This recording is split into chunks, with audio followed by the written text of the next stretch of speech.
Hey up, it's Steve from the Old Yorkshire Geek, and Happy New Year, Happy 2025. And welcome to this special episode of Magnificent Mondays on Wednesdays, where this year, whatever, we're doing a James Bond film like we did on Christmas Day, and on Christmas Day we did Dr. No, and now we're doing the second James Bond film, From Russia with Love. There it is, on me DVD. I've also got the Blu-ray box set there. So, From Russia with Love, cool film, really cool film. Not my favourite Bond film. In fact, it's pretty low down in my favourites, but it's a pretty decent film anyway. Sorry, I can just see a bit of dust or something on my cap there, but never mind. Windgrace is here already saying Bond! But anyway, before we start, don't forget to like and subscribe, share the videos, drop a comment, hit the notification bell if you're subscribed already. Oh, I've got a tickle. What else we're going to say? Explore the description for various links for merch, my Patreon page, my websites, my books. They're underneath my box set under there. What else? Become a member and then can join in the live chat, get early access to videos and exclusive videos and stuff like that. And drop us a super thanks or a super chat or whatever. That'll help pay the bills, because they're getting quite expensive over at StreamYard. But anyway, right. So and there we go. I think that's it. I think we've covered the bases now. I nearly cancelled this show, by the way, because I wasn't feeling too well earlier on, and I was really, really tired. I didn't sleep well last night. Maybe because of the excitement of the new year, I don't know, but I wasn't feeling well anyway, so I nearly cancelled it. So. But then I rallied and I thought, the show must go on, so I'm here. Right, so, From Russia with Love, here we go. As I said, the second James Bond film from 1963. Like the first film, directed by Terence Young, screenplay by Richard Maybaum, obviously based on the book by Ian Fleming. I think this one was I can't remember. I think this actually came before Dr. No in the books. I can't remember, but anyway. Where were we? Stars Sean Connery, obviously, as James Bond, 007. Pedro I'll mispronounce. Armendariz, a Mexican actor, who actually took his own life while this film was being made, which is very tragic. Lottie Lenya, Robert Shaw, Bernard Lee, Daniela Bianchi, and others. Cool music from John Barry, where we first hear the 007 theme. It had a budget of $2 million, double the budget of the first film, and its box office was $79 million, so it did really, really well. Right, so let's get on with it, shall we? Let's get on with it. Oh, hang on. And Sci-Fi Questions here say, no, Mr. Bond, I expect you to die. Now I'm wrong film again. Happy New Year, Steve. How are you? I'm fine now. As I said, I was not feeling too cracky earlier on, and I nearly cancelled this show, but I'm feeling better now. And Justin34 is saying, Happy New Year, everyone. Yes, Happy New Year to Justin34 and Windgrace and Sci-Fi Quest and everybody out there. Happy 2025. We will see, won't we? How we go this year. Right, so off we go. I will sort my stuff out and I'll make myself tiny and we'll just get on with the film as usual. Not watching the film because YouTube would go mental. Watch it in a series of stills. I try and remember the stuff I've watched, the documentaries that's on the discs and all that stuff, and the trivia that's on IMDb, etc. I'll probably forget it all, but anyway, off we go. Off we go. So I'm not with it today. I know I'm not with it most days, but especially today. Right, there's good old Leo. By the way, there's been some news, hasn't there, speaking of James Bond, before we get going. A new frontrunner, whose name I've forgotten already. I've never heard of him. But Windgrace will be happy because he's called Joshua. I've forgotten his name already. Hang on. Let's have a look. Joshua. I'll just write Joshua James Bond and see what that finds us. Josh Edwards. I think no, that's a different one. That's somebody else. The actor who played Josh O'Connor. There we go, Josh O'Connor, the actor who played Prince Charles in something. In The Crown, is tipped to be the new James Bond. Doesn't look like a James Bond to me, but they should get what's his face, Theo James, is that right? Theo James, who were in The Gentleman. Should get him to be James Bond. He would be a good James Bond. Anyway, right, back to this. Right, off we go. We begin with the good old gun barrel. Here it comes. That's not Sean Connery, as I said before. It's Bob Simmons, the stuntman Bob Simmons. We don't see Sean Connery until Thunderball. But anyway, so off we go. And we begin, remember Dr. No just went straight into the credits. Now we begin with the teaser. So here we are. And we're going to see James Bond die. Oh no, there he is. James Bond being followed by dragons. He's actually in the gardens of Pinewood, the studios, Pinewood Studios, where they filmed this. So here he is. And there's Robert Shaw as Red Grant. Donald Grant. I don't know why they call him Red, but because he's not got red hair or anything, but whatever. Maybe because you think he's working for the Russians, but he's not. Anyway, so here he is, gonna get James Bond. Here we go in a minute. When they're ready, there you go. He's got his garrote wire in his watch, and here he goes. Throttle James Bond, and James Bond dies. No, there we go. James Bond's dead.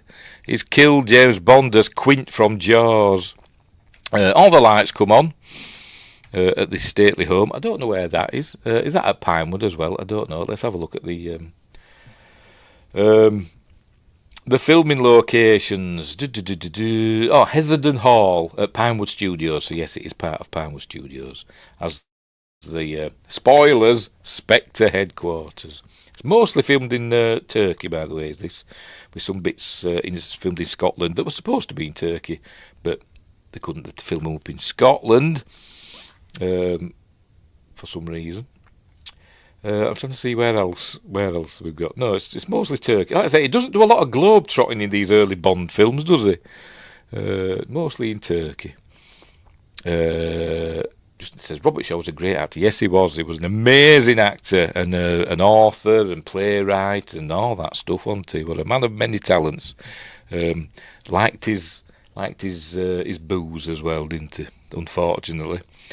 Anyway, there we go. So he's. We see that this fella's James Bond's face has gone kind of funny, and he pulls it off. It's not James Bond; it's a fella with a tash, and I'll tell you his name because I've highlighted it here. John Ketteringham plays fake James Bond. So, and apparently they're to refilm this because they had another fella under the mask who looked exactly like Sean Connery, and I thought, why have you done that? And when this was filmed, the main crew were out in Istanbul filming their stuff, and while they filmed this, and obviously they must see the dailies or whatever. They said, "Why have you picked somebody that looks exactly like Sean Connery?" And they're to film it again later. This bit, the unmasking scene, and they stuck a tash on him to make him look different. Anyway, so there we go. So it's obviously just a training exercise, right? And then the opening titles begin not by Maurice Binder. By Robert Brownjohn. I think it's Robert Brownjohn, who also did Goldfinger. Was married to Mary Ewer from Where Eagles Dare, was it? I didn't know that. Another cool film, Where Eagles Dare. Anyway, so here we are into the credits. Starring Sean Connery. Some of these credits are really hard to read sometimes. Not that one, but sometimes because he's done the thing where he's like projecting the credits onto the bodies of belly dancers and stuff.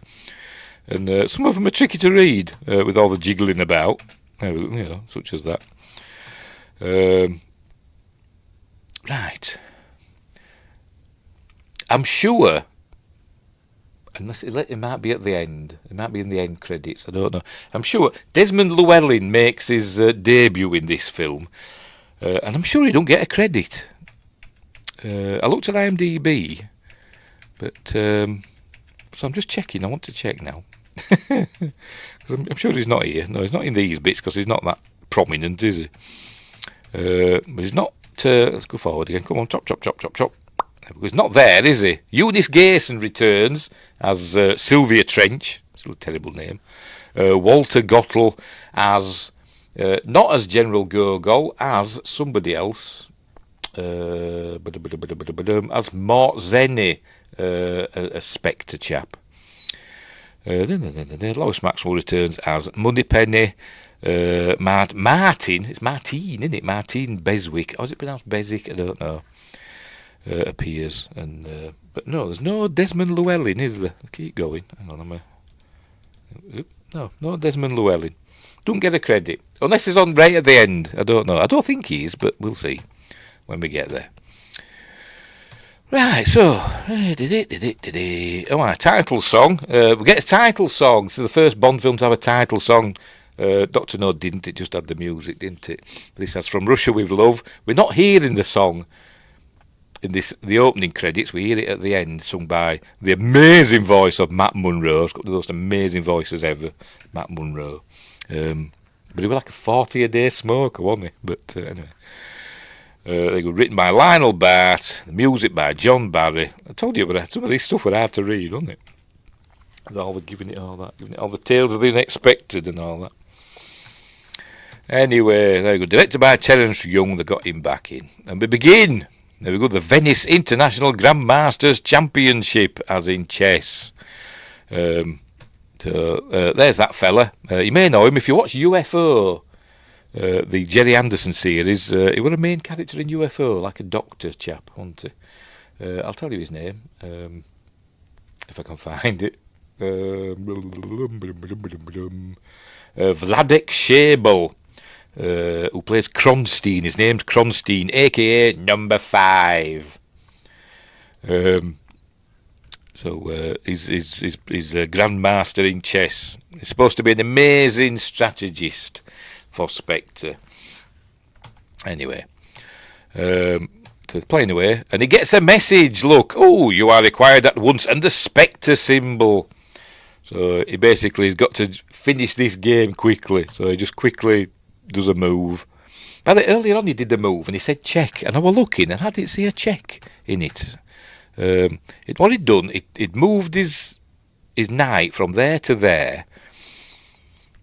Took a pawn or something, I don't know, bishop or whatever, I don't know, no, not a bishop, whatever, taking something, and then he said check, and I'm looking at, where's the check? I can't see where the check is. Can you? I can't. There's the queen, I presume, there's the king, or is it the other way around, I don't know, but there's no check there, is there? Not that I can see. Or maybe there is, yes, because if he moves there, yes, or no, but he can move out. Yes, he is in check, is he? Maybe, I don't know. I don't understand chess. Who does number 5 work for? Who does? Yes, we did Austin Powers a few weeks ago. Right, sorry, I had a noise behind me. Then I think I brushed against something. Right, anyway, so he finishes the game off quickly. The fella, in a minute, submits, or whatever the phrase is, and he says, "Oh, well played, old chap." So off he goes to the Spectre HQ. It's not in a volcano or anything like that. I think it's on a boat, I think. It looks like it, anyway. And it's where we first see Ernst Stavro Blofeld. Sort of, but it's his cat anyway. This is Lottie Lenya as Rosa Klebb, aka Number 3. Looking at the Siamese fighting fish. They couldn't get him to fight. Anyway, there's the cat. And I think it's Anthony Dawson. I think it's Anthony Dawson. Yes, Anthony Dawson as Blofeld. He will play him again in Thunderball. But then when we finally see Blofeld's face, he is Donald Pleasance, isn't he, in You Only Live Twice. But we just hear his voice, and he's voiced by, I will tell you, here somewhere, Eric Pohlman does the voice of Blofeld in this and Thunderball. Right. So it's where we learned that it's all about getting hold of the Lecter for some reason, which is a Soviet. It's like the Enigma device from World War II, but it's the Soviet version of it, a code-breaking machine. They're always after code-breaking machines and stuff like that out there in these things. But to get it, they've got to get the British Secret Service to get involved and all that stuff, and they're going to blame it on the Soviets, and they're going to sell it back to the Soviets and all that stuff. It's a blooming palaver, isn't it? But for $1 billion and all that. Time question. Just ordered my new desk, arrived by Monday, so looks like painting and decorating over the weekend for me. Cool. I hate decorating. I hate gardening. I hate decorating. Anyway. Right, so here we go. So they're going to talking about the plan, what they're going to do. She says she now works for Spectre, but she used to be high in the Soviet intelligence services, but she's defected to Spectre, and she says, but only a few people in the Presidium know that she's defected, so she can go back and pretend that she's, still part of the Soviet machine. And what she's going to do, she's going to get somebody from the Russian embassy in Istanbul, because that's where the Lecter machine is, to give it to the British, and all that stuff. That's the plan, but it's really Spectre that are going to get hold of it. And it's his plan, but she's going to carry it out, and he's saying, it is foolproof, number one, and all that. And it's, yes, Mr. Bigglesworth. Oh dear. So, right, then we're back at Spectre headquarters, or Spectre training place, whatever it is, and here comes, I think it's Jan Williams. It's here somewhere. I think it's Jan Williams. I'm mentioning her name because she makes an impression in a moment. So I want you to know her name. Where the hell is it? There we go. Jan Williams as masseuse. So let's say Robert Shaw's going to have a good time in a minute. Here he is, sunbathing. There you go. She's taking all the kit off to masseuse him. So that's my ad suitability gone. I'm getting that a lot recently from YouTube. Anyway, here comes a helicopter. We see that helicopter again later on, so they must have just had the one for this film. But here it comes. There's Walter Gottel, as I said, not as General Gogol, as somebody else. My headcanon is General Gogol's twin brother, who works for Spectre, while General Gogol is part of the Soviet machine. Anyway, so here we are, they're talking all about who's going to do this plan and all that stuff. Going to use Red Grant, Donald Grant, who escaped, who was like a murderer or whatever. He was in Dartmoor prison and he escaped in 1960. And then the Spectre recruited him, and now they're training him up. And here's a training montage with machine guns and karate and flamethrowers and all that stuff. And this next bit here, they said they wanted to make it look bigger than it actually was, because it was like this little enclosed space that they'd built for this training area. So they're supposed to be walking to another area now, and it's just the same area. But they're supposed to be like going into another one, but it's just the same one. They're just walking through again. Right, so here they go. Here's Grant. And she punches him in the guts, bang, and he barely flinches. I'd have been like, like that, me, crying on the floor. But he's a tough guy, is Grant. As I said, I don't know why they call him Red Grant. Don't know, but anyway. So he's gonna be shadowing James Bond for all this film. He's going to be like the Spectre version of James Bond, and he's even going to save James Bond's life a couple of times.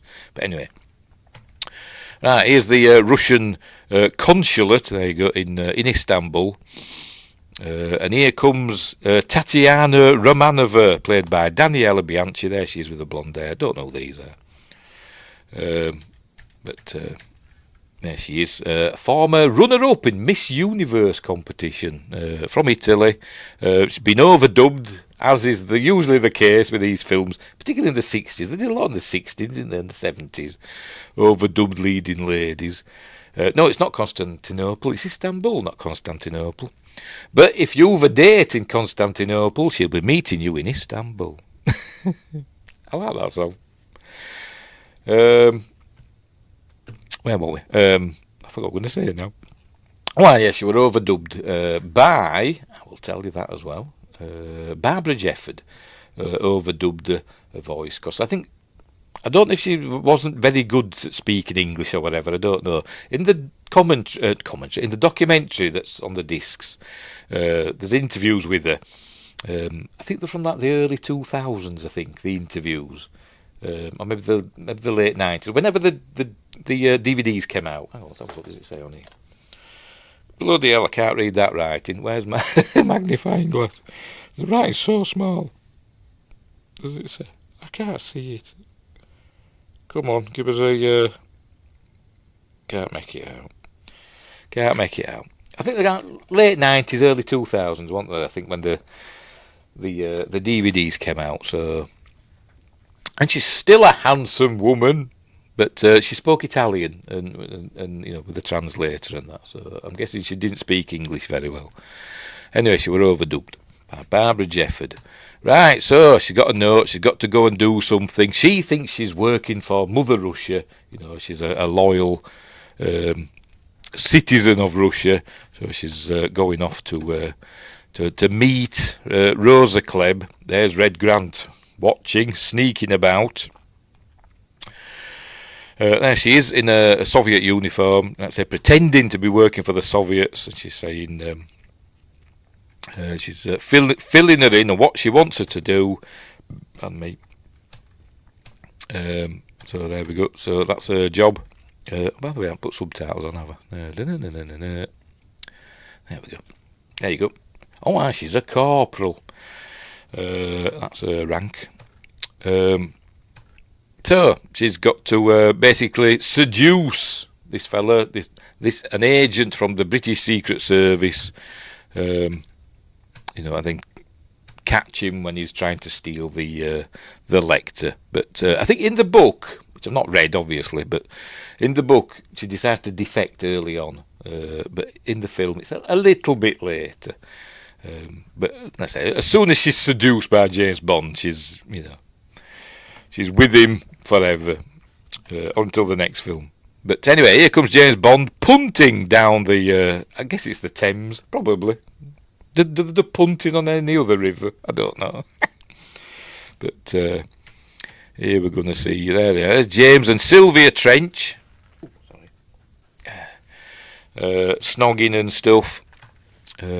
With champagne and a hamper that's probably from Harrods or somewhere like that, or what's that other company that does hampers that are really expensive? Fortnum and Mason. I bet it's Fortnum and Mason or something like that. Anyway, and there we're seeing that James Bond's got a distinguishing feature. They're showing, which I don't think we ever see it again. A little scar there, but that comes back later, so that. Tatiana Romanova, Tanya to her friends, knows he's the one she's looking for. Anyway, suddenly he gets a message. His beeper goes off. So he goes over to this old car. I don't know what sort of car it is, but it's an old vintage car. Sci-Fi Quest will know. Because he's got a car phone. Wow. Then it was coming Univex. Remember, Universal Exports. That's the cover that you didn't really see very often, did you, in later James Bond films? But anyway, I don't think they mention MI6 or MI7 in this one. It's British Secret Service, which I preferred. I preferred that to the MI6 and MI7 and all that, whatever they used in the films. But it's Universal Exports as well. That's the cover. So there goes being called in, and she's saying, "No, it's Sylvia. He's not coming in," and saying, "Behave yourself." But he says, "I'll be in half an hour," and then he says, "Make that an hour and a half." So he's going to have a quickie with Sylvia. before he goes in. Right, here he is. Oh, he throws his hat on the hat stand. There we go. He doesn't realise M's there. And he goes, oh, for my next trick. I think that's what he says. There we go. Oh, my next miracle. Sorry, sir. So anyway, in he goes. Oh, there's Desmond Llewellyn there. I didn't notice him before. He's standing there in the corner with his suitcase. As Q's Major Boothroyd, it says in the IMDb credits, is credited as Boothroyd. I told you Sci-Fi Quest, didn't I? It's a 935 Bentley. There we go. Right, anyway, so off he goes into the office. Right, so this is where he's been told that he's got to go and meet this girl that wants to defect and get the lecter and all that stuff. And this, so it's a trap, but they've got to go and. But the chance to get their hands on the lecter is too much to pass up. So anyway, there we go. We've got a photo of her. There she is, looking very casual. He's getting even more specific now. 3.5 litre. What's that in? What is it now? Can't remember the number. Anyway, I got Q Branch. They call him Q Branch, but as I said in the credits on IMDb is Boothroyd, but he calls him where is it now? Equipment Officer. But then they say Q Branch. There you go. So he's going to get his proper gadget. This he's got a briefcase that in there there's ammunition, and then there's a knife that pops out like that out of that bit. It's got a sniper rifle in it, and he's got a tear gas canister. He's got gold sovereigns or gold coins as well. After he's done showing him the rifle. There we go. 50 gold sovereigns. There we go. 25 on either side. And that's standard. That's going to be standard issue for all field agents and all that stuff. So it's cost him a lot of 50 gold sovereigns. But anyway, the tear gas canister. There you go. It puts it in. It's magnetised, and that must activate it. And if you just open the case, it'll set off the tear gas and get whoever's opening it. So for it not to do that, you've got to turn the little handles. There you go. Turn the catchers horizontally, and then it'll open. It won't set off the tear gas. Why? How? I mean, don't know. Don't know what the mechanism is, but that's what it is. Right. So off he goes. A bit more flirting with Moneypenny. Back when Lois Maxwell was a dish, that's how she was. In Roger Moore's time, she was starting to get on a bit, wasn't she? Handsome woman and all that. Anyway, right, he arrives. He's in Istanbul now. I think it's set in the European side of Istanbul. Istanbul straddles Europe and Asia, doesn't it? And I think this is set on the European side, I think. Right, so here he goes. He gets this chap says I think it's Station T. Says they've sent a car for him. I forgot his name. Karim Bey is the head of Station T in Turkey. Says they sent a car, so they'll do a little, spy thriller things. Can I borrow a match? I'll use a lighter. And then they've got to go to the replies, haven't they? It's better still until they go wrong. So that's what got to. They do that about 3 times in this film when they're talking to people. A full gold sovereign is worth £479 these days. There you go. He's got 50 of the buggers. Tell you. Anyway, right. So he knows that he's kosher. So off they go. Getting in a big Rolls Royce, but here's there we go. There's Grant watching, but other people are following him as well. It turns out they're the Bulgarians that are working for the Soviets. There you go. They're following them today. Anyway, so they're going through the bazaar and all that stuff. Oh, they go, it's in, oh, it must be in, I don't know. It's supposed to be in Istanbul, not Ankara. Anyway, he's following them. But, anyway, so they get to the secret HQ. Here it is. Mother, she comes out. So there's obviously been a bit of tiffing going on. If you know what tiffing is, watch. Carry on up the Khyber. There he goes, just making the bed. This is Pedro Ali blah blah blah blah. Let me check again. I can never remember. Pedro Armendariz. Pedro. I'll just call him Pedro. Playing Kerim Bey. And they were really ill when they were making this. And they told him they were part way through filming, and he had these like mood swings, and they said, you know, what's up with you? And it turned out he was really ill. He had cancer, inoperable cancer, and so they had to change all the filming schedule because he didn't have long left. So they got rest of his scenes done in like 2 weeks, because he says, you know, he says, don't recast me. I'll get through it. I'll do it. So they rearranged it, so they got all his scenes done in about 2 weeks, and then he went back to Mexico, and then went up to Los Angeles, went into hospital in Los Angeles, and then killed himself. Smuggled a gun into the hospital and shot himself in the heart. There we go. So it's tragic. Rather than, you know, go through the pain or whatever of his final days, he just took his own life, which is quite sad. But they're all saying, you know, he was a man's man and all that, you know, a real man. Anyway, right, so he arrives. They've arrived at Station T. Welcome to Istanbul, not Constantinople. That's why I think it's on the European side, because it says you're in the Balkans now. Well, that's the European side, isn't it? That's the Balkans, isn't it?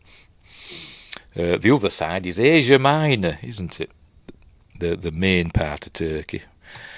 Anyway, right, so that's where we're learning he uses all his sons for all his important jobs. The driver was his son, and this other fella's his son that brings him some coffee. Anyway, so they're going to it, and that's his son as well. His real life son, Pedro Armendariz, his real life son would appear in License to Kill as you know, El Presidente of Isthmus in License to Kill, the Timothy Dalton film. Anyway, alright, and he's saying, I don't believe this story about the lector and this defector. It's all a load of rubbish. And he's saying, well, we're not sure either, but we've got to check it out. So he says, you just spend a few pleasant days in Istanbul and then go home. But anyway, so we see this car here. They're setting off again, by the way. They're setting off again. And he comes out. Then we see the car, and there's the driver. Red Grant's tied him up and beaten him up as well, by the looks of it. So, taking James Bond to his hotel.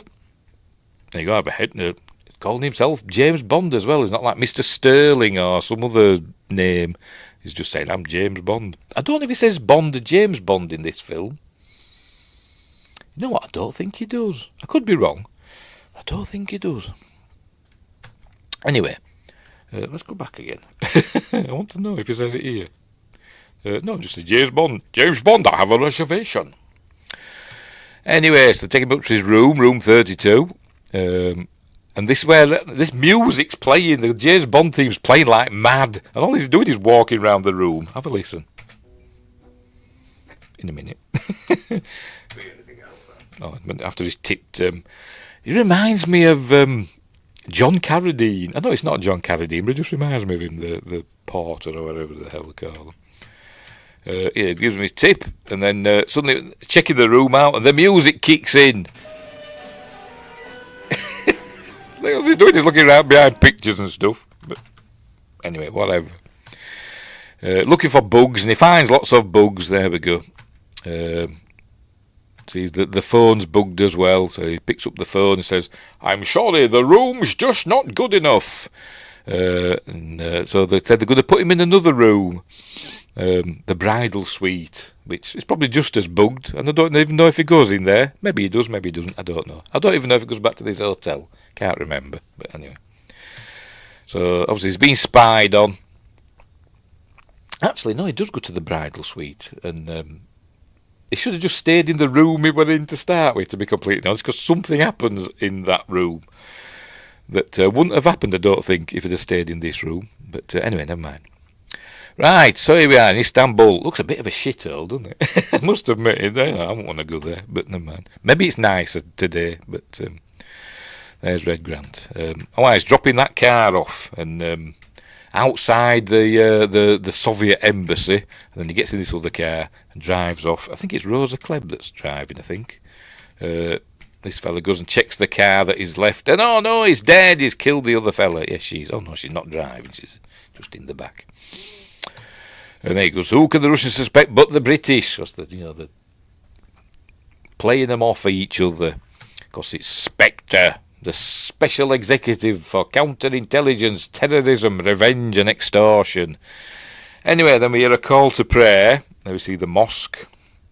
And then we see a lady lying there with the boobs out, essentially. Going, Ali Kerim Bey. She's basically wanting some. Here we go. And he's saying, I'm busy, I'm working, and she won't give in. And then he says, back to the salt mines. And luckily, he gets up, and just as his office blows up, there we go. And then we cut to a later time. James arrives. There you go. So somebody tried to kill me, an assassination attempt, a limpet mine on the wall outside. He says, luckily, I was relaxing on the sofa over there. The girl was terrified. Oh, there you go. The girl left in hysterics. And for some reason, there's this bit here. I'm just fascinated with him folding this this handkerchief. I don't know why. I've watched this film twice today, and both times I'm just transfixed by him folding this handkerchief. Just put it on YouTube and just on a loop. There we go. In it goes. Sorted. Them were the days. Should bring back suits and ties, as like casual wear, shouldn't they? Not all this rubbish that we wear these days.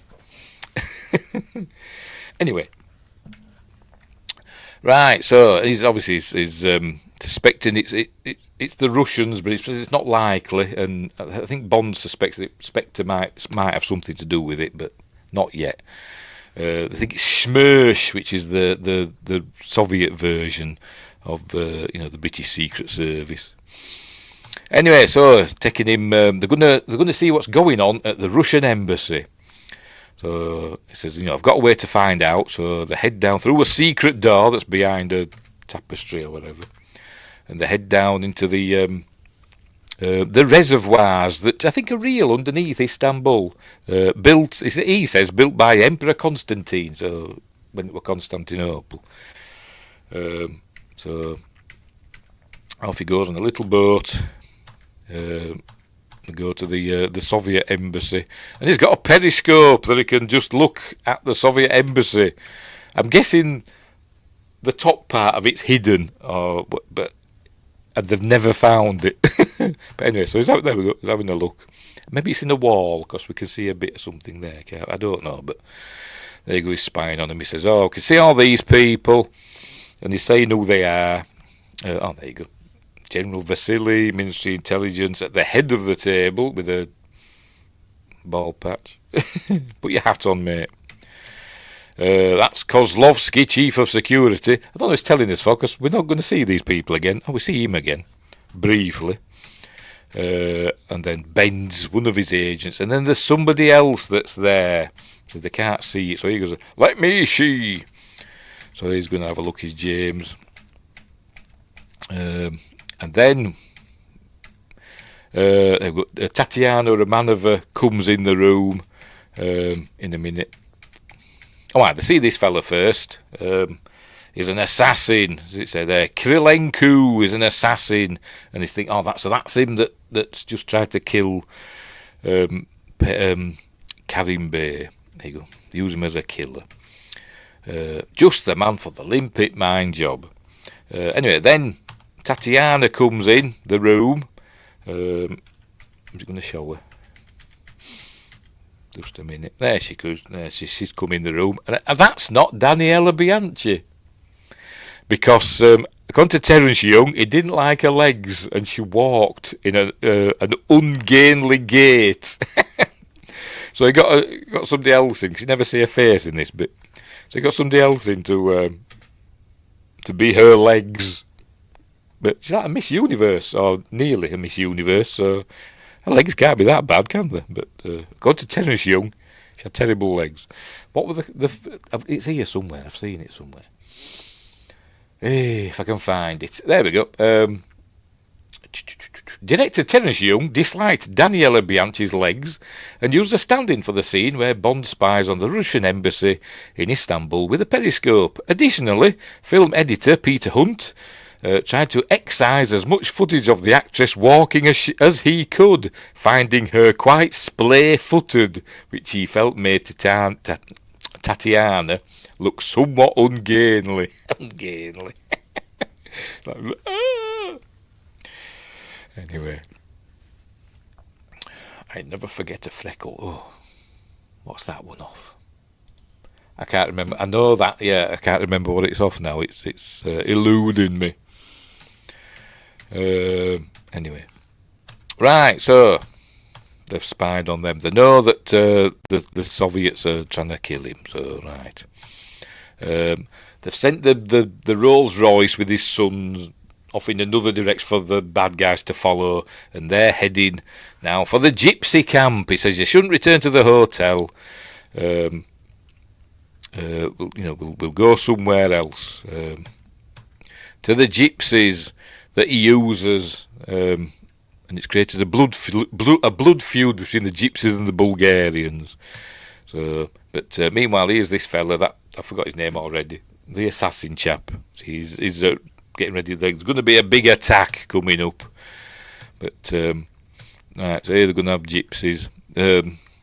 Not like the gypsies we see in like The Gentleman and Layer Cake and stuff like that. Is it Layer Cake?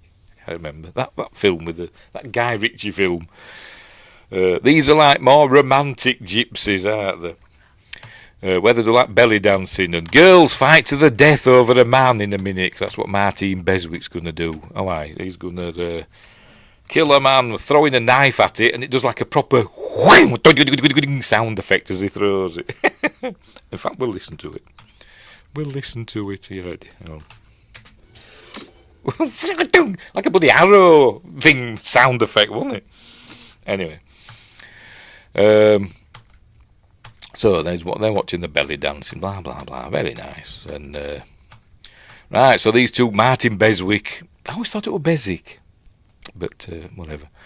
It was a Jamaican actress who's been in, I think she's been in some other James Bond films as well, but I can't remember which ones off the top of my head now.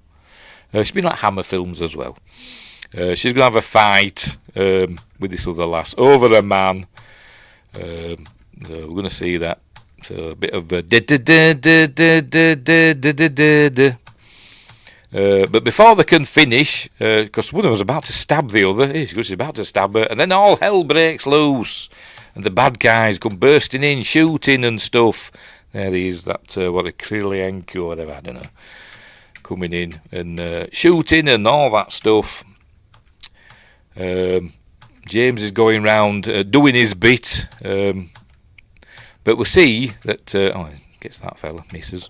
We see a fella comes up behind him there. We see there's Red Grant, who's got his, I think he's got a sniper rifle, in a minute. We see somebody's about to get James. Oh no, he hasn't, he's just got a pistol. I thought he had a sniper rifle. He was a bloody good shot with it then. It's just about there, he was about to get got by this fella. Look, and then he shoots him. Oh look, so he saved James Bond's life, and James Bond's like, what happened then? So we're lucky there, wasn't they? Anyway, so the bad guys run away. They've caught one of them. There we go, they're making one of the wounded Bulgars talk. Anyway, so he's going to head back to his hotel, I think. Oh no, not yet. He's going to spend the night there with them two girls that were fighting, because he says, because of what he did, he saved the chief's life, or whatever they call it, the head gypsy. he says, you are my son now. Anything you want. He says, well, can you stop the fight between the two girls? So basically, he gets them both. There they go. So he's going to have a fun night with them two. Martine Beswick, a former, I think it's a former like Miss Jamaica, or she's like a beauty queen, turned actress. And the other one, whose name I can't remember, just let me check. She's an Israeli actress. Where is it?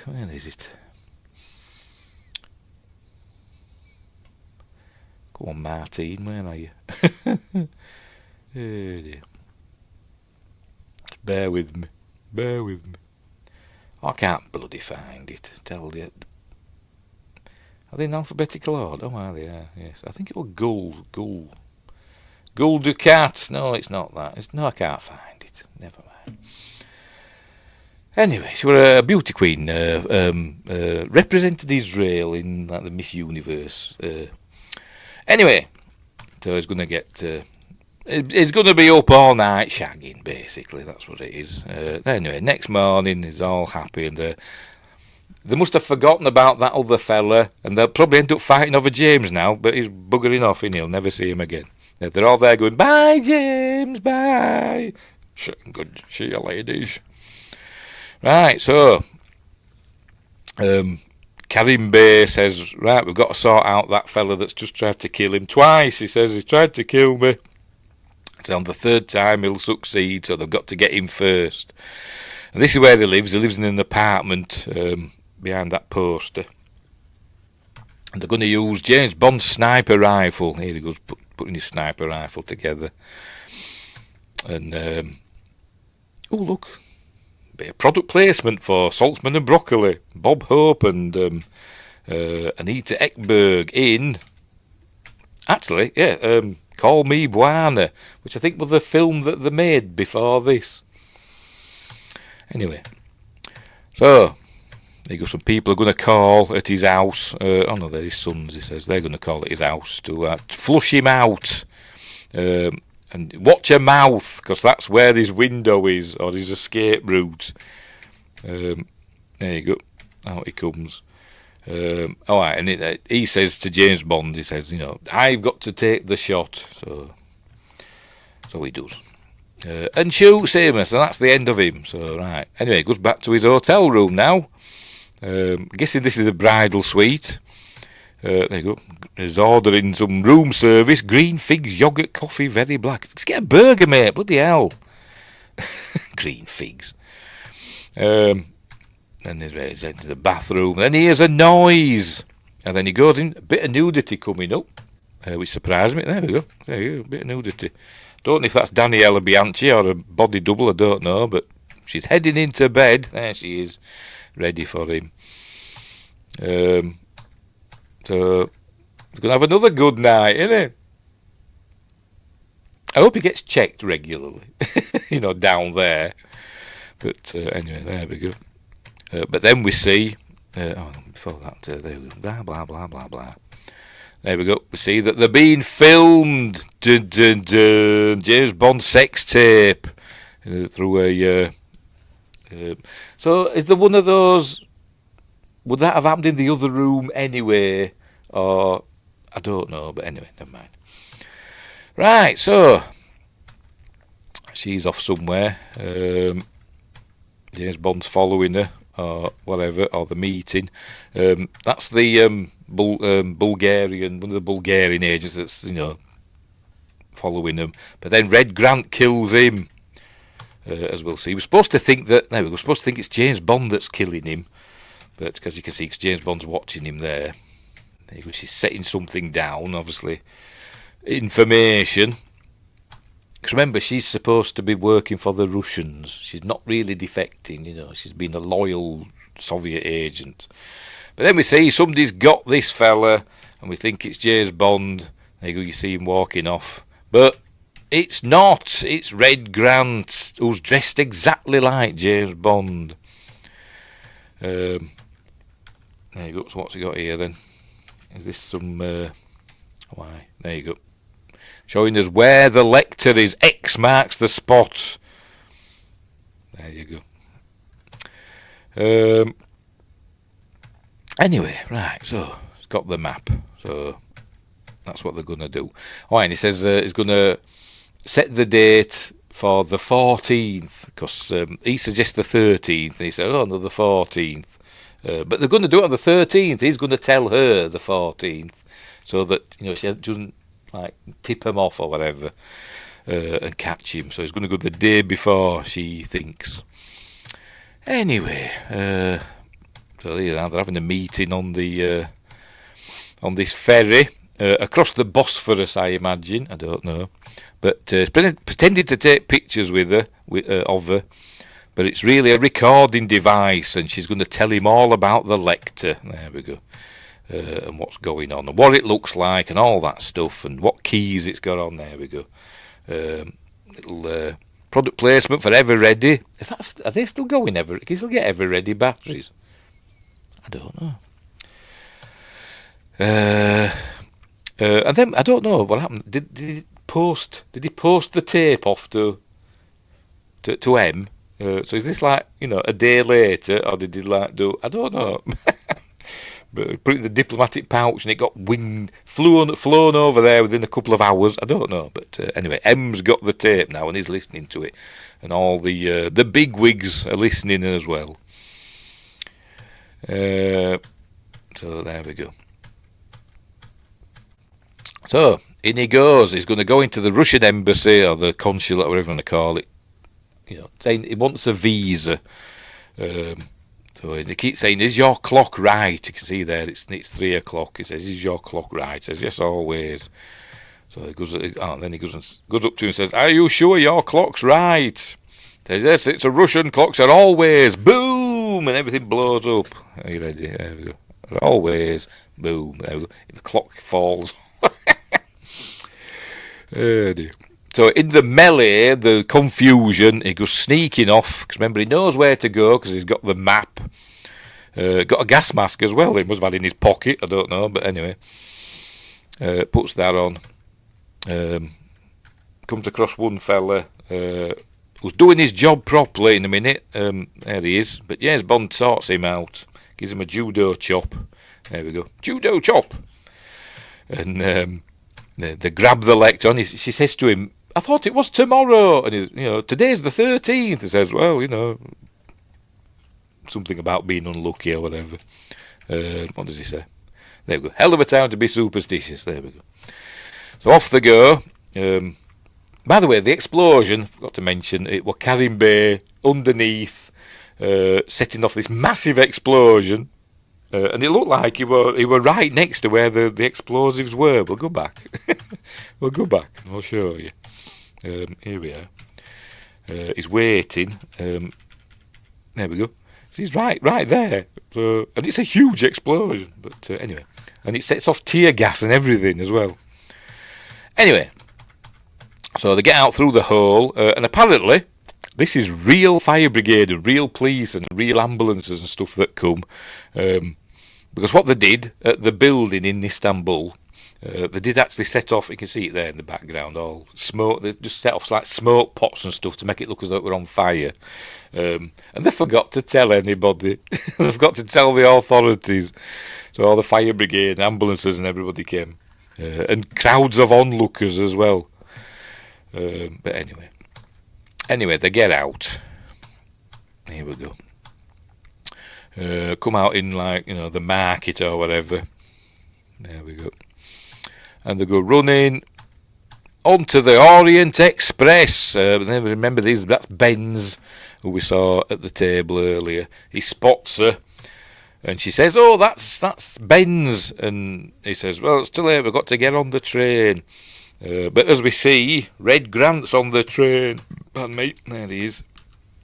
That's Red Grant there. He's on the train as well. And that's Harry Saltzman's wife, Jacqueline, there. And she looks directly into camera in a minute. Are you ready? You know, she should know better. Are you ready? She's going to look round in a minute. Come on, look round into camera. Go on, show her. There she goes, looks into camera, look. Producers' wives, eh? Right, so they're on the train now and heading to wherever. They're on the Orient Express, so they're heading to, I don't know, Paris or whatever. I've been on the Orient Express, not that one. It was just a normal train, but it was called the Orient Express. We went from Paris to Vienna, and it was rubbish because we didn't book seats. So every time we found an empty carriage, usually it were Americans that came along and said, "We've booked this carriage, get out."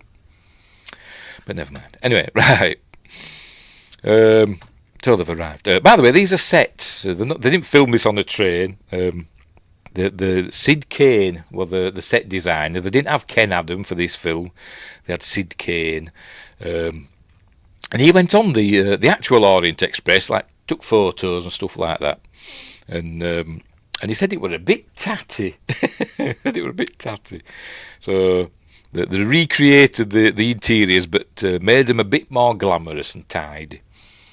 So this is all filmed at Pinewood in the studios. It's where we learn that they've got new passports. There we go. Is Mr. I've forgotten already. There we go. Mr. Somerset, David Somerset, and his wife Carolyn. That's all they're travelling under. Right. He tells them, there we go, they're going to stop the train near the frontier. It's a bit dramatic, isn't it? But say border. Where his sons will be waiting with a car to whisk him away. But that's all going to go wrong. And there we go. And the plane's chat to Athens. You'll be in London tomorrow. Yay. But obviously that doesn't happen. Right. So, it's going to give her some lovely clothes. There we go. She's all happy. She's got some lovely clothes that she'd never see in Russia, would she? There she is, swanning about. That's Mr. Benz checking up on stuff. Right, so they're going to go for drinks, and they're going to talk to Mr. Benz. There we go. And this is the last we see of Karim Bey, because he's gonna go and check on stuff. Is James and Karim Bey is going to stay with Mr. Benz.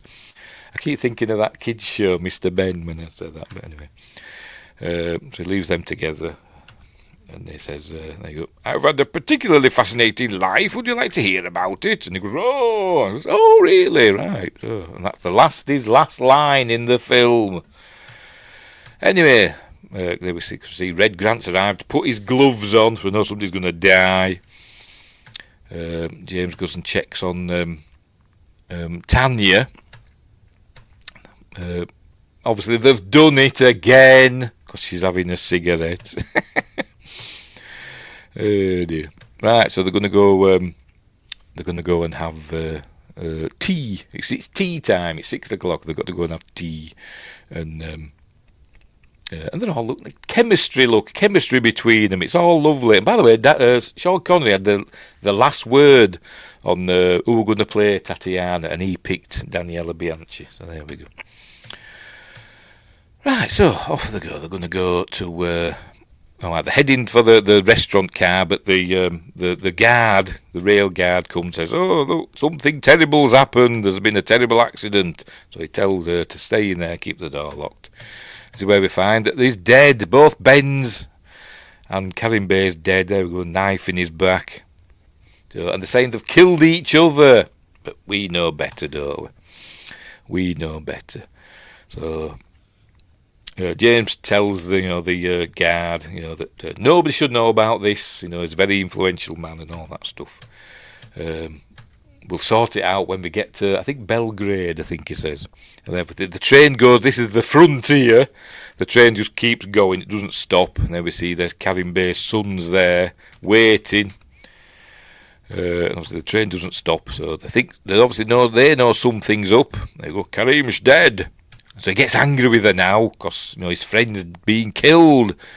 He says, "I know you're under orders, what are they? What's your real mission and all that?" She goes, "I don't know." And then he slaps her, because that's how you treat your women, innit? There you go, liar! Look. Sean Connery, innit? He's famous for it. But she's saying, I didn't know. I love you, James. I love you. There you go. She's saying all that. And he's, oh, so bloody blah, blah. Anyway. Right. Oh, then we get to a nice little Indiana Jones bit where it's showing us where they're going. Some map of Europe. I don't know. I don't know if it is actually where they're going or they just filmed a map of Eastern Europe. But, of course, I don't recognise any of these names. But anyway, oh, there we go. Belgrade, Beograd, which is, I can't remember where Belgrade is now. Is it Serbia, somewhere like that? I'm going to have to look it up. Belgrade. Yes, Serbia. Oh, I got that right. Blimey, I was right. So they're in Serbia. But it won't have been Serbia then, it'd been Yugoslavia or something, wouldn't it, back then? I think, something like that, wasn't it? In the 60s. Anyway, so the train stops, and there's Karim Bey, one of Karim Bey's sons. There he goes, and he's going to go and talk to James. But we see James has been stalked by Red Grant. As I said, ghosting him. Look, it's all spooky. Following him. There he is. Oh, scary. Anyway, so they do this again. Can I borrow a mat to use a lighter? Better still, when unless they don't work or whatever he says. There you go, until they go wrong. And then he tells him, Karim Bey's dead. And he says, get in touch with Station Y. I think he says Station Y. Get them to send a man, or something like that. And there you go, to get across the frontier between Yugoslavia and Trieste. Trieste in Italy, I think it is, isn't it? Yes, Station Y. Meet me in Zagreb. Right, so that got to sort that out. So, obviously he's heard all this. He's heard all this as Red Grant. So, right, they arrive in Zagreb. There we go. Red Grant gets off the train and he's going to intercept Captain... I've forgotten. I will tell you. Captain somebody or other.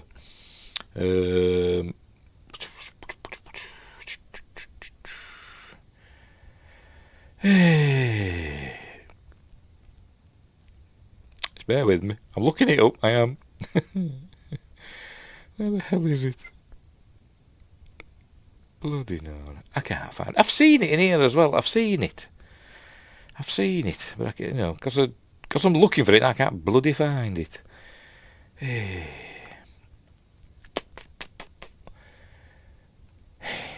could be in the subtitles, won't it?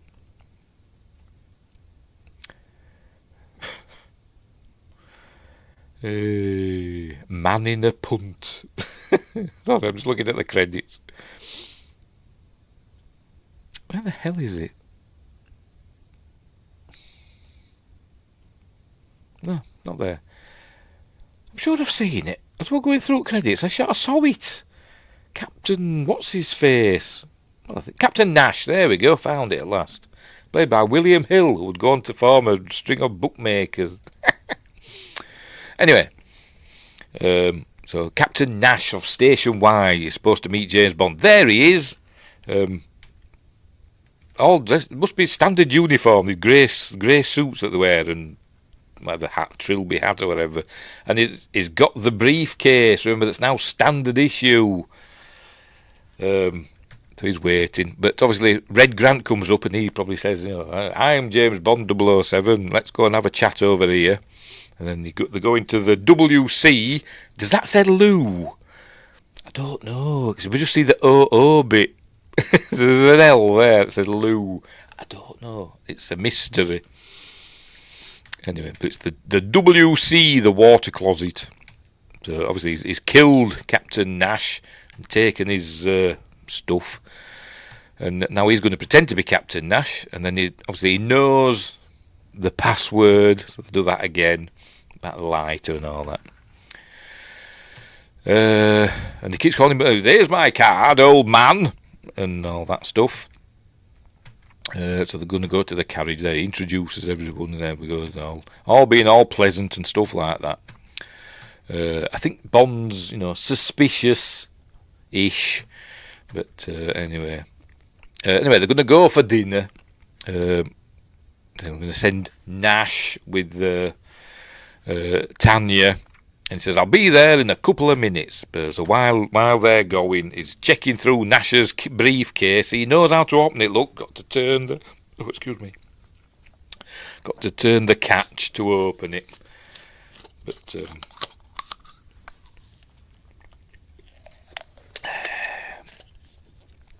But luckily, Grant doesn't know this little thing.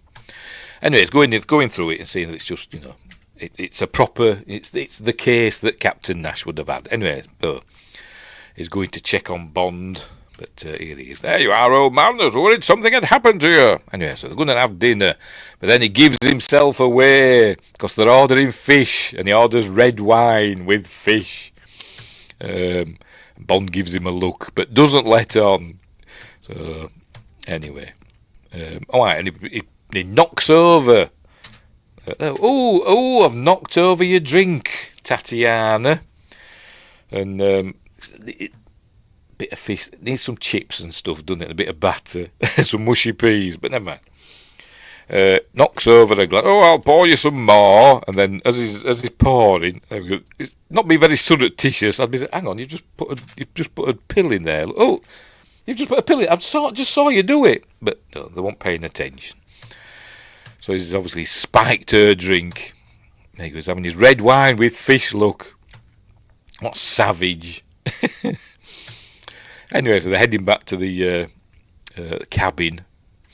And she goes, I don't feel well. So anyway, so Bond knows she's been drugged, so he says to her, what did you give her? And he says, some stuff, just to knock her out. And so he's still pretending to be Nash. And he says, my escape route's only for one. So he shows it, I'm going to show you on this map, but he's going to knock out James Bond now. Judo chop, or what they call it. Pistol whipping. Sci-Fi Quest says he slipped her one. Fna. So anyway, so he's brushing, not brushing. What do they call it? What do they call it now? When you're giving somebody the once over, whatever. Anyway, so they're going to have a big fight in a minute. He says, and so where Bond realises it's not Smirsh, it's Spectre that's behind it. They've been playing us one against the other. But he says, how much are they paying you? And he says, I can pay, I can give you all this money. Remember, he's got his 50 gold sovereigns, and also Nash has got 50 gold sovereigns. If only Jay was here after yesterday's stream. Wow, what happened yesterday? I don't know. Wow, what's Jay been up to? I don't know. He's got another channel, I've noticed, by the way, hasn't he? Tachyon Pulse Podcast. Is he trying to steal some thunder from that Park Place? Tachyon Pulse Podcast. I don't know, but anyway. So he says, in that case, yes, by the way, he's threatening, he's saying, he's going to kill them both, he's going to kill her, and then he's going to make it look as though Bond killed himself over this film that he's got, because remember they filmed them doing it. But he gives Bond a slap. But he goes, what pain? We'll double it. And he says, if you look in that case, let me show you this case. There's all these gold sovereigns in. So he gets his case down there. He goes showing him the gold sovereigns there. Look. And he says in Nash's case, that might be Nash's case or whatever. Or in his case, there's the same thing because it's standard issue. So he says, I'll show you the other. Playing along.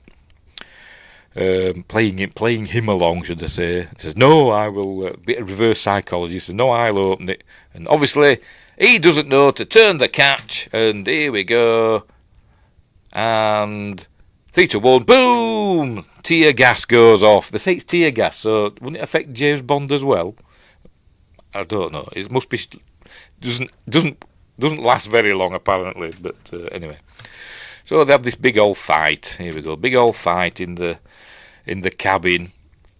And most of it is Sean Connery and Robert Shaw. They were going to use stuntmen and just use Sean Connery and Robert Shaw just for, like, close-ups and stuff. But they said they wanted to do it. So they said, fine, fair enough, whatever. I think they did do it with the stuntmen, but then they did it again with them too. And they said they were really good because they'd practised at it. And I think only a couple of shots with the stuntmen. Probably that, where he's going flying across the room. Yeah, that's not Sean Connery, is it?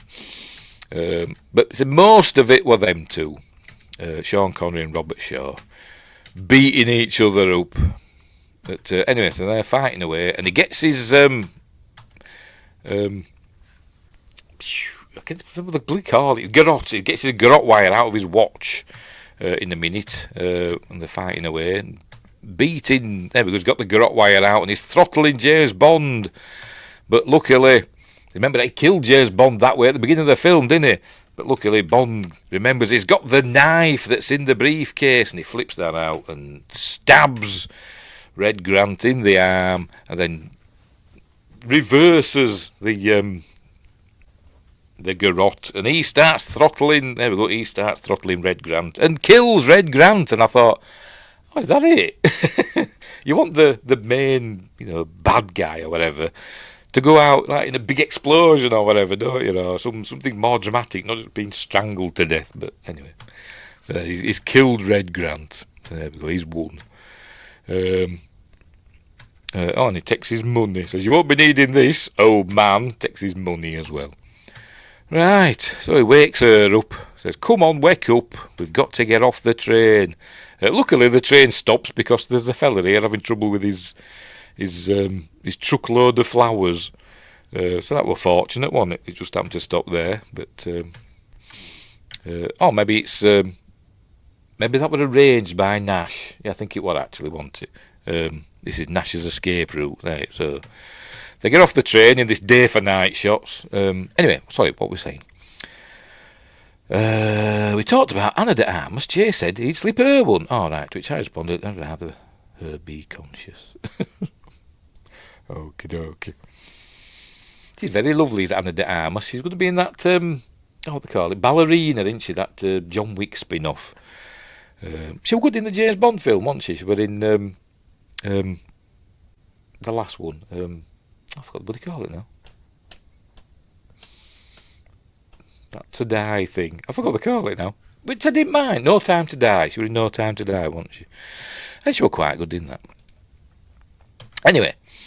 Right, so there you go. He's gonna beat up the fella that's obviously I don't know why he's beating him up, because if it's Nash's escape route, yes, No Time to Die, yes. Pardon me. If it's Nash's escape route, remember Nash is the good guy. Why is he beating him up? He should be helping him, shouldn't he?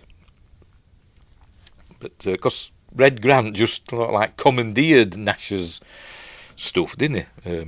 I don't know. Or is this something that Red Grant set up? I don't know. But anyway, he ties this fella up, puts him in the truck, puts her in the back of the truck. There we go. Sleep it off in there, and off they go to daytime. But they're being followed by helicopters, and this next bit, this was filmed in Scotland, I think, because it looks very Scottish as the scenery. It's supposed to be somewhere in the Balkans, isn't it? Somewhere, in Yugoslavia, but it was filmed in Scotland. And they're throwing grenades at him. They're trying to flag him down first, and then they start throwing grenades. There we go. It's a mixture of real helicopter shots, and they had a remote-controlled helicopter that were about 6 foot long that they used for some of the shots. No, it's not Little Nelly. Little Nelly. Anyway, so there we go. The throwing grenades at him. There we go. Boom, boom, and this one here, it leaves all obviously a big greasy flash pot or something like that, wasn't it? That stops them. So that wecks her up. So he gets her out, and gets us, says, "Get out, get under the truck or whatever. I'll draw them away." So he runs off with the lector. They're leaving her to die, maybe, I don't know. But they're good chasing after him. Some good stunts here. They get a bit close to. I don't know if it's Sean Connery or if it's a stuntman. I imagine it's a stuntman. I can't see him doing that to Sean Connery, can you? But I'm sure in the documentary, I'm sure they do say it's Sean Connery. And I seem to remember somewhere that, I don't know if I read it or saw it on something, that when they were making this, that the helicopter pilot got too close to Sean Connery and he got really angry. I'm sure I saw that somewhere. Because they did, didn't they? Hang on, when it shows it again. Another close call. Anyway, so they're good, trying to get him. And he finds a little nook, there we go, a little rocky crag to hide in. There we go. Built by ancient aliens, probably. And they're going to start throwing grenades at him again. Anyway, South Africa. I always wanted Little Nelly when I was a kid, and obviously the Lotus submarine. I had the toy, the Matchbox Lotus Esprit, yeah. But I didn't have Little Nelly. I had a Moonraker shuttle as well. Them were the days. Anyway, better make sure we're still going. Yeah. Still no chats on Rumble, because I very rarely get chats on Rumble. But everything's hunky-dory. Right. So he's getting his sniper rifle out again. Here we go. And there's a really good shot with this. This next bit reminds me of Flash Gordon, the old Flash Gordons with Buster Crabbe. Because there were one scene in that where it showed there were Flash Gordon in a rocket ship, and then there were some Ming's bad guys in another rocket ship, and Flash Gordon just opened the window on the rocket ship, got his 6-shooter out, and just went boom, shot the fella in the other rocket ship. You know, he fired out the window upwards. And then it just shot, and then we just saw it cut to the other fella just falling over in the other rocket ship. And thought, that was a shot and a half. James Bond does one like this here. It's pulled a pin on a grenade. Here he is. Looks a bit like Danny Kaye, doesn't he? But anyway. Pulls a pin on a grenade. And then James Bond shoots at him. Here we go. You ready? He's going to shoot at him now. You ready? Shoot! And then bang! Oh, got him in his shoulder. Bloody hell, that was shot and a half, that wasn't it? But he's dropped the grenade in the helicopter, and that makes that happen. It blows up. Hang on. There it goes. Boom! Obviously, that's the model. Or a model. Right, so they've sorted them out. So off he goes back to the truck and says, hopefully she's fine. But she is. Oh, and he says, I'd say one of their aircraft is missing. That was a film, wasn't it, which I've never seen. I wonder who made that. I wonder if that were a Saltzman broccoli film. I don't know.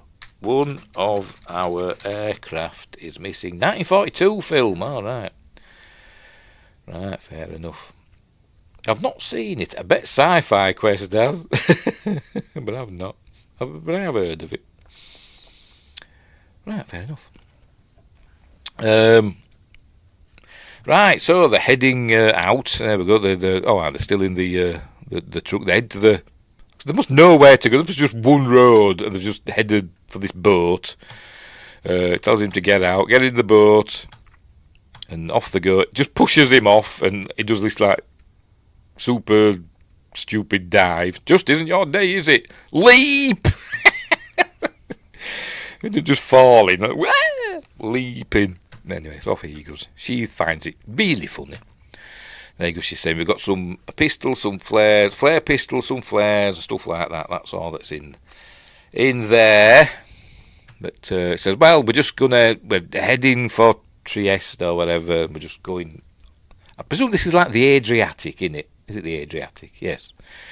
They're heading over there, aren't they? From Yugoslavia to Italy.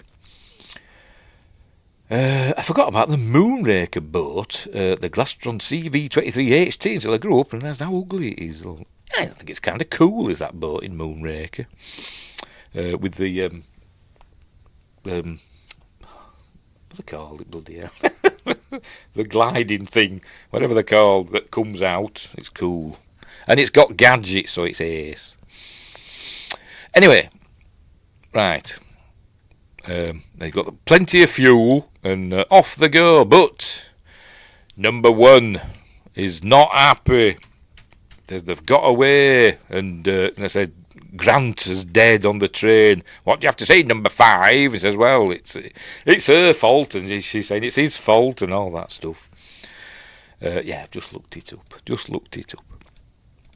So there you go. They're blaming each other, and he calls in Walter Gottel. I can't remember the character he's playing. Calls him in, and he says, I don't tolerate failure, and you know what happens when you fail me. You die!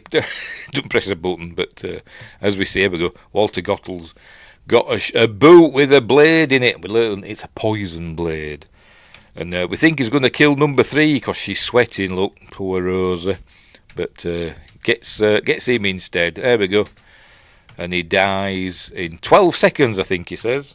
Yes, 12 seconds. One day we must invent a faster working venom. Anyway, so then he says, number 3, sort it out. Okie dokie, boss, she says. She looks lovely there, doesn't she? So he's saying, we're just with the head between those 2 mountains and we're free. But then bad guys come. There they go. I don't know how they got there so fast. I've no idea, but they have. So the boat chase ensues a little bit, and the firing rocket propel grenades and stuff at them, or whatever they're called. Ones that off rifles, them. Them. They're doing them. Look, and also machine guns. Forward machine guns fire, and they're firing them as well. And they get fired too close. I said across her nose, not up it. But anyway, right. So the machine gun, it shoots holes in the in the fuel tanks. There we go, in them. So he releases those. Does James tells her to take the wheel. There you go, loosing the fuel tanks, barrels, not tanks, barrels. Don't he look young there, Walter Gottel? Bless him. And he tells them all to stop in the midst of all this petrol or whatever it is, diesel, whatever fuel it is, highly combustible stuff that's floating about in all this water. He just says, there we go, slow down to this dangerous area. But then James is pretending to stop, pretending to give up. And there you go, keep your hands up, we're sending the boat across. But then he's going to get the flare pistol out and he shoots, there we go. Boom, shoots, big. I think that's one of the biggest explosions on film. Pardon me. Jawohl, Lord Helmet. Yes. Oh dear. Who put him in charge of the gunners? Who made him a gunner? He's an asshole, sir. Anyway. So he blows them all up. There we go. They're all blowing up. And this stunt, or whatever you want to call it, with the exploding lake, it all went wrong.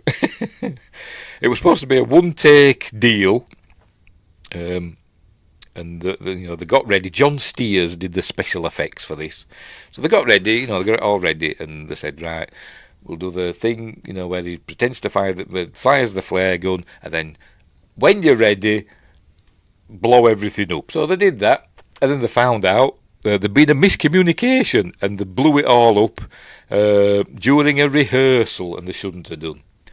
So they said, you're going to have to do it all again tomorrow. I said, well, we can't, because we haven't got any of this stuff. It was supposed to be a one-take deal. If we need more stuff, we've got to get it in from London. They're in the north of Scotland here. So that really... They did it like in end. They got everything up there, but I'm guessing there was a sleepless night for the special effects guys. But they got it all ready for the next day, and it worked that time. And I think there's still footage of the explosion when it shouldn't have gone up. Anyway, so they're all boats are blowing up and catching fire, and Walter Gottel's actually on this boat. And they said to him, do you want a stunt man there? And he said, no, I'll do it myself, it's fine. And he actually had his eyebrows singed. What an idiot, eh? But anyway, so there you go. All blows up, look, he falls in the water, all on fire. I'm sure he's fine. And then we come to Venice. They've just ended up in Venice. So there we are. James Bond seems to like Venice, doesn't he? Seems to end up there quite regularly. Well, at least twice. Casino Royale is in Venice, isn't it? The Daniel Craig one. Has it been and Moonraker is in Venice in Moonraker as well, isn't it? Anyway, so they're in the hotel. There we go. He's phoning up, about what to do next. But then, here she goes. It's Rosa Klebb pretending to be a maid. They're checking out. That's it. They're getting ready to go.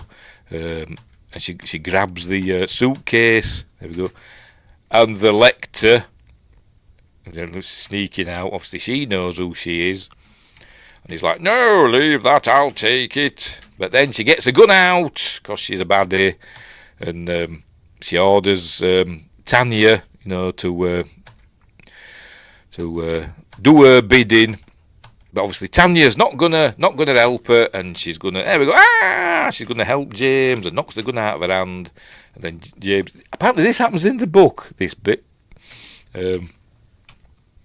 She's got there we go. She's got that in her shoe, and a poison blade in her shoe. But James just picks up a chair and fastens her to the wall with it and stops her. And apparently that happens in the book. But in the book, apparently, it ends on a cliffhanger, and she actually gets him with the poison blade, and that's how the book ends. James Bond collapsing. You think, is he dead? But no, he's not, because he appeared in Doctor No afterwards, the book. But apparently it was Ian Fleming doing a Conan Doyle thing. Apparently Conan Doyle in the Sherlock Holmes books likes to end them on cliffhangers, so that's what he did for this one. But obviously that doesn't happen here. There we go. And Tatiana's got a gun. She picked up the gun and she shoots, and she does a big dramatic death. I'm being shot. Because she's an Oscar-winning actress. Is Lottie Lenya. But anyway, so she's dead, and then he's like, oh crikey, and that's a to-do, isn't it, Gromit? Anyway, so they jump into a gondola, or whatever it is. It's not a rear projection, honest. They are actually in Venice, really. No, they're not. She gives the wedding ring back, 'cause remember they're pretending to be married. And they're going to kiss, and then she says, oh, look, we're being filmed. And he goes, oh, no, not again. And then he realises he's got the film that he got off Red Grant. Red Grant had the film of him shagging her earlier on in the film. And he just throws it into the canals. Do they have? I'm sure they have names, don't they, the Venetian canals, but I don't know any of them. The Grand Canal, that's the only one I know. So he throws it into the water. There we go. Throws it into the water, and off it goes. The end, and he waves it goodbye. And then we get the credits, but it's not quite the end. This is the first time this happens, isn't it? James Bond will return in the next Ian Fleming thriller, Goldfinger. Technically, the next Ian Fleming thriller was Doctor No, wasn't it? But never mind. Right, so I'm looking to see if it says Desmond Llewellyn's name. Let's see.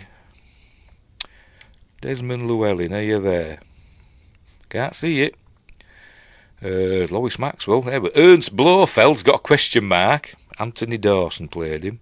Desmond Llewellyn, are you there? Yes, he is there. Boothroyd. All right, cool. I thought he didn't get a credit. I missed it earlier. There, Boothroyd. Remember, he was Boothroyd in Doctor No, wasn't he? But it wasn't Desmond Llewellyn as him. And then all the other films are just called Q. But in Spy Who Loved Me, Triple X, Barbara Bach says, hello, Major Boothroyd. So there we go. That's the only other time he's mentioned by name, as far as I can remember. I knew they weren't actually in Venice because their eyes weren't watering from the smell. Yes, apparently it's a bit stinky, isn't it? It's Venice. But it's Europe, isn't it? Paris stinks as well. The touristy bits are nice, but if the other parts of Paris are a bit smelly. But I suppose you can say that for any big city, I suppose. Anyway, so there we go. That's the end of From Russia with Love, with the amazing voice of Matt Munro. We'll have a listen.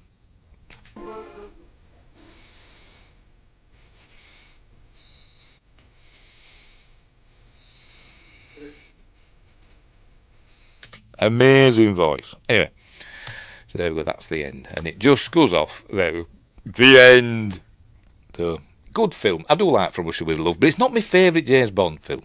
But it's apparently was Sean Connery's favourite. Wingray says all of the US smells fantastic. I imagine the US smelling of hot dogs wherever you go. Hot dogs and onions. That's what I imagine America smelling like. Anyway. Right. Yeah, From Russia with Love. Great film. I said the second James Bond film. Not my favourite. Apparently it was Sean Connery's favourite. I don't know what Ian Fleming thought of this one. He wasn't happy with Dr. No. What he thought it was terrible, didn't he? Or what did he say? Frightful or something like that. But I don't know what he thought of this one. Let's check, see if it says in the trivia. I don't know, but I'm going to see. I will do a search. I will Control F, and I'll type Fleming in and see if it finds anything.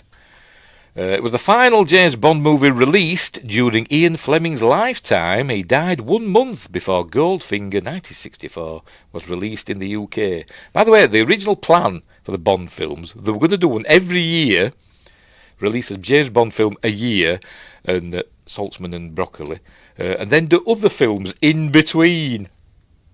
In between. Bloody hell. Anyway.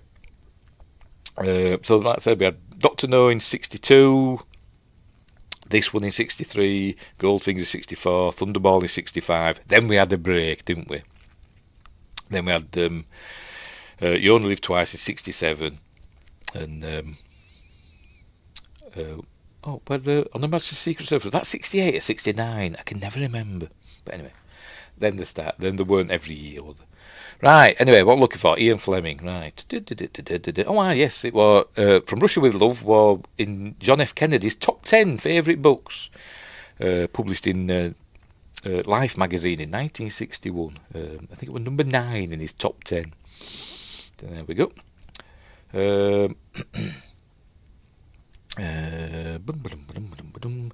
Although he had reservations about the choice of Sir Sean Connery, it wasn't a Sir at this point, for the part of James Bond, after seeing him in this movie, Ian Fleming was completely won over by the actor. In fact, as a result, Fleming added a Scottish ancestry to Bond's character in later novels. So there we go. What else?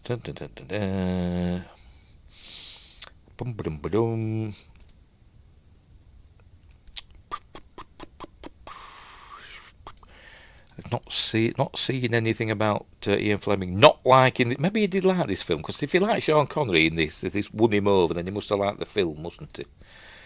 Hang on. I just saw something about a Bentley. Where did I see it? Yes, it doesn't say. It just says, in the books, Bond often drives his beloved Bentley. The car appears in this movie for the only time in the film. So there you go. Sci-Fi Quest was right, as usual. No, it's not going to say, is it? It's not going to say. Never mind. So there we go. Hot dogs and farts. US doesn't smell of farts. It smells of hot dogs and onions, which is nice. 'Cause that's a nice smell. That's how I imagine it smells. Where the UK, that just smells of farts and cow poo. Anyway, I'm not wrong as often as Jay. What are you picking on Jay for tonight? I don't know, but anyway. Right, so we'll leave it there. We're done. Cool film. Go and watch it. Buy the DVDs. Buy the Blu-ray box set. You might see him in a sale because it's January, isn't it? They still do January sales. I don't know, but anyway. So we'll leave it there. What's coming up next? Right, on Friday. For Friday Night Appointment with Fear, we're not doing Jack Frost 2, I've decided, because it's rubbish. Instead, we're doing Drag Me to Hell from Sam Raimi. Cool film. Although I must admit, I've only seen it once. I've only watched this once. But anyway, so there we go. So that's what we're doing on Friday. And I haven't decided what's coming up next week. I haven't decided for next week's Magnificent Monday. I wasn't aware I was. Don't worry about it. Right, we'll leave it there. I'm going to go now. I'm going to go. So thanks Sci-Fi Quest and Windgrace and Justin34. Is that all we had that popped in? I think it is, isn't it? In the chat. And the billions watching around the world. We'll leave it there. So, thanks for watching. Oh, hang on. It's late. See you next time. See you later. In 2025. So thanks for watching. Wherever you are, look after each other. And until next time, I'll see you there.